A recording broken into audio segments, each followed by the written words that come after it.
ఈరోజు స్వయం సహాయక సంఘాలు మా మహిళలు సెల్ఫ్ హెల్ప్ గ్రూప్స్ కింద 63 లక్షల మంది సభ్యులు ఈరోజు తెలంగాణ రాష్ట్రంలో ఉన్నారు. ఈ 63 లక్షల మంది సభ్యులకు ఒక మంచి డిజైన్తో ప్రతి ఆడబిడ్డకు 2 చీరలు ఇస్తే 30 లక్షల చీరలు మనము ఆర్డర్ ఇవ్వచ్చు.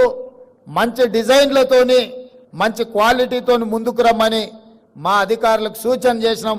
తొందరలోనే స్వయం సహాయక మహిళా గ్రూపుల్లో ఉండే ప్రతి మహిళకు సంవత్సరానికి 2 చీరలు ఇవ్వాలి అన్న ఆలోచన ఈరోజు రాష్ట్ర ప్రభుత్వము మీ అభిమానంతో ఈరోజు ఆ నిర్ణయం తీసుకోవడం జరిగింది.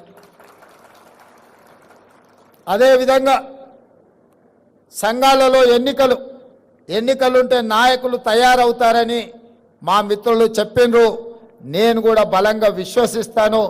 ఏ సంఘాలైనా సంఘాల నుంచి వచ్చిన వాళ్ళు సంఘాల నుంచి ఎదిగి ప్రజాప్రతినిధులుగా మారి ప్రభుత్వంలో భాగస్వాములు అయినప్పుడు తప్పకుండా జాతి యొక్క సమస్యల్ని పరిష్కరించడానికి చట్ట సభలలో ప్రభుత్వంలో ప్రాతినిధ్యం వహిస్తారు. కాబట్టి ఖచ్చితంగా ఈ ఎన్నికలకు సంబంధించి సమీక్ష చేసి ఎంబడే ఎన్నికలు నిర్వహించడానికి అవసరమైన ప్రణాళికలను రూపొందించమని వేదిక మీద నుంచి మా మంత్రి గారికి చీఫ్ సెక్రటరీ గారికి నేను ఆదేశాలు ఇస్తున్నా.